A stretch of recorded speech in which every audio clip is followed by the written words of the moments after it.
I'm Rachel Conrad for 2 Egg TV. We're in Bainbridge, Georgia for an archaeological project to find a 200-year-old fort.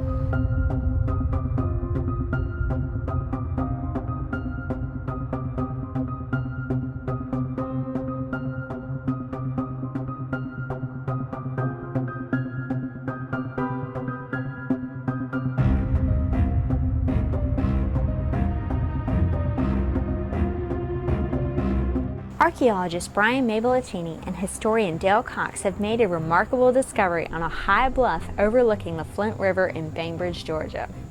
So today we did an archaeological survey to try to locate Fort Hughes, and we started out with some metal detection that wasn't very fruitful. There's a lot of later trash and materials in the park, so we decided to do some exploratory trenching. And this trench, we knew that the stockade was triangular in shape from historical maps, and we were hoping to intersect it perpendicularly with the trench, and it looks like we've done that. Fort Hughes was named for Aaron Hughes, a U.S. Army musician who is buried somewhere on the grounds. He was the first American soldier to be killed during the Seminole Wars. Historian Dale Cox has long dreamed of finding the actual remains of the fort. Everyone knew it was up on this bluff. There's been a monument here, for over 150 years almost. But no one has ever really done an archaeological project to see if they could find any actual traces of the fort. The project began with a metal detector survey of the entire Chasen Memorial Park area. Chunk of melted lead. Fort Hughes was occupied for less than 4 weeks, however, so it took hours to find even one single artifact of the right time period. What a find! Oh, wow. So, does this confirm the site, Dale?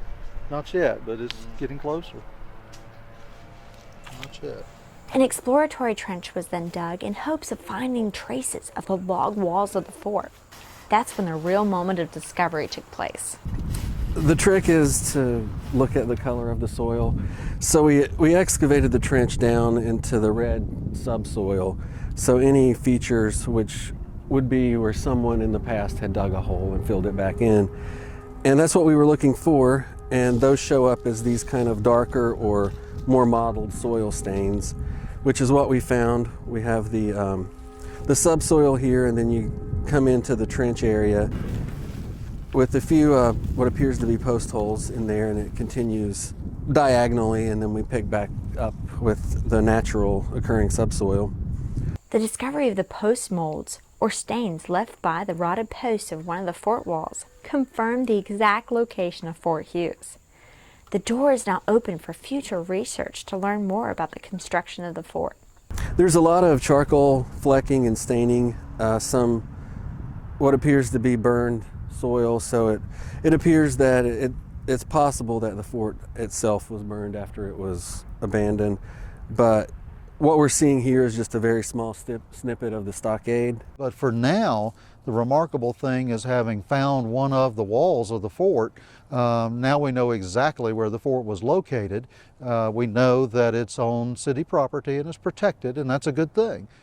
The soldiers were there for such a short time that they only left a handful of artifacts behind. The finding of the wall remnants, however, brought 200 years of history to life for those involved in the dig. The only thing I would add is that it's very meaningful to have located a fort from the first Seminole War. This was 200 years ago, and we're observing this anniversary right now. Many people don't even remember that war ever even happened, and yet here are traces of it that now have been discovered in Bainbridge, Georgia. We know there was a battle fought here. We know that a U.S. soldier is buried somewhere on these grounds. And now we're able to kind of touch something that dates from his time period, from his era in history. We're able to see the walls of that stockade, and it makes it all suddenly much more real to modern generations. And I think that's a very important and special thing. Fort Hughes was located in J.D. Chasen Memorial Park at the intersection of Jackson and Donaldson Streets. To learn more, please visit 2egg.tv. Searching for a 200-year-old fort in Bainbridge, Georgia, I'm Rachel Conrad for 2 Egg TV.